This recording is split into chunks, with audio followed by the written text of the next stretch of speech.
प्रथम कथा है सुपर स्पेशलिटी हॉस्पिटल सेटा फ्लाईओवर ब्रिज जदियो ये फ्लाईओवर ब्रिजटा बीजेडी सरकार समय शुभ दिया आमर सरकार समय आम उद्घाटित कथा है पाइपलाइन रे अच्छी सम्बलपुर रिंग रोड वाइडनिंग हम एवं सेटा मानेसर पर्यंत परिवर्तित हम तापरे रहिला बुर्ला रिंग रोड बुर्ला रे गोटे रिंग रोड होची जोटा कि पावर हाउस पर्यंत जीव हीराकुद रिंग रोड हीराकुद रु महानदी ब्रिज पर्यंत से रिंग रोड आसीबो एवं बुर्ला हीराकुद को संयोग करिया पई एक ब्रिज तैयारी होची एटा सबुठु बड़ अचीवमेंट तापरे गोटे रास्ता तैयारी होची जातीय राजपथरु साइफन उपरे साइफन डैम उपरे फ्लाईओवर करी चारपुर पर्यंत जीव सेटा भी गोटे होची तापरे संबलपुर गोटे sports complex like Kalinga stadium Sambalpur गोटे स्पोर्ट्स कॉम्प्लेक्स होची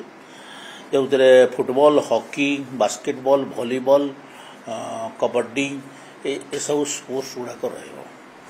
तापरे पुराना संबलपुर स्टेडियम को गोटे क्रिकेट स्टेडियम आंतर्जातिक क्रिकेट स्टेडियम करने लगी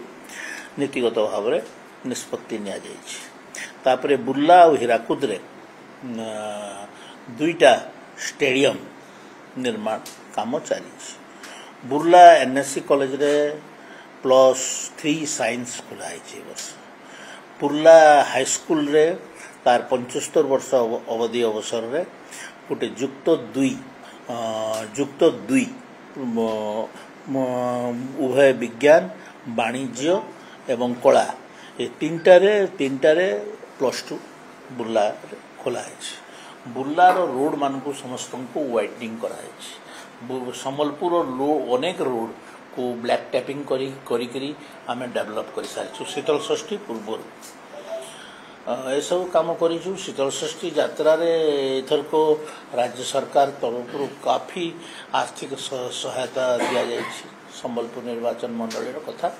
तापरे एवं डिमांड रखी धोबीजोर नाला टांगना नाला आ मालती जो ये तीनटा जोर जोटा संबलपुर शहर को जाऊँगी महानदी में मिसी ये तीनटा जोर को लाइनिंग करदेवा लगी मु प्रस्ताव देछि जो प्रस्ताव की बोधे 4-5 दिन भितर सेटा ग्रहण हो संबलपुर एम्स ओडिशा राज्य सरकार रेजोल्यूशन करी केंद्र सरकार को देइछंती एम्स करने आम से लगिचु बोधे हो बहुत जल्दी नहीं मु तो रेगुलर बूथ स्तर रे अछि मु आज जीवार अच्छी आज गले मु प्रत्येक साही बस्ती बूथ तल को भी पड़े जाऊँ बूथ रे प्रत्येक गली प्रत्येक कंदी को मु रेगुलर विजिट करे तो से मो किसी अन्य एमएलए मान कथा मुझे जानी मो किसी नूतनत्व नुहे सर आ गोटे कथा आपण जो कहले कि विधायक माने बीजेपी विधायक माने किभଳି भाबे बूथ स्तर रे लोक मानक सहित जड़ित अछंती किंतु एक कथा को बीजेडी विरोध करूची बीजेडी कहूची लोक मानक सहित बीजेपी नाही एवं सीधा सड़क टार्गेट करूची जे मोहन सरकार जो वर्षे उपलब्धि कोनोसी उपलब्धि नाही या ने कहबे कोनोसी उपलब्धि सबुद्र उपलब्धि गुडाक डळ हे दिसुची जल हे प्रथम कथा है जगन्नाथ मंदिर 4 द्वार खोला है 2 नंबर जिनस है चाषी को 3100 टंका धान दिगला तापरे सुभद्रा योजना रे आपन को माने महिला मान को 5000 10,000 टंका मिली सारा तो यही 3टा तो कम से कम लोगों को दिशुची ना बाकी कथा छाड़ନ୍ତୁ ये 3टा तो लोगों को दिशु विरोधी को देखा से माने ठकी थिले से माने 100 टंका बोनस दबु बोली कि सोहेला मीटिंग रे नवीन बाबू घोषणा करथिले किंतु 100 टंका बोनस तो बिल्कुल देले नहीं तो सेमान सेमती लागो से माने 24 वर्ष धरी के जो ठकी छंती समान को लागुची जे समस्त से बोली ठक एमती किछि कथा नहीं आमे आमर योजना सब पाइपलाइन के अनेक गोटे वर्ष भितर आप गोटे प्रोजेक्ट जदि ने एस्टिमेट करेंगे ताको प्रोजेक्ट डिजाइन करेंगे प्रोजेक्ट डिजाइन कला फेर काम करेंगे से कौन समय आवश्यकता नहीं अनेक प्रोजेक्ट मु तो सम्बलपुर आपन को प्रोजेक्ट देली सम्बलपुर एते जदि प्रोजेक्ट होची आमर योजना अच्छी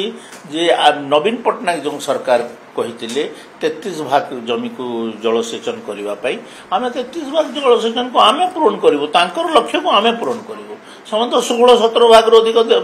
16-17 भाग जोटा आगु था एम तो अवदान कौन जो बन्या को स्थायी नियंत्रण करने ओडिशा रे बन्या गोटे बहुत बड़ विपत्ति बन्या को स्थायी नियंत्रण करने महानदी काठजोड़ी एवं नदी रे आम योजना करुछु एवं मझे मझे कौन सी गाँ को आम ध्वंस न करी माटी रे ग्रेजिंग करी पानी को केमती रखिबू एवं आमर अधिकांश जल जमी समुद्र जाकि मिसी जाउछि से समुद्र जमी न मिसिबो एवं ताकू लोक व्यवहार करि पारिबे सेति आम योजना प्रस्तुत करुछु पूरा ओडिशा पई एटा हाँ पूरा करुछि आपण रिजल्टटा सुनंतु आम रिजल्ट 5 वर्ष रे थरे बाहरे आम रिजल्ट वर्ष को वर्ष समीक्षा हो पारे किंतु आम आम ये जो कार्ड तो 5 वर्ष रे थरे ना तो आमे 5 वर्ष समय रे जो सब जेते गुडी माने आमे प्रतिश्रुति देइथिलु सब गुडी को आमे पूर्ण करिवु।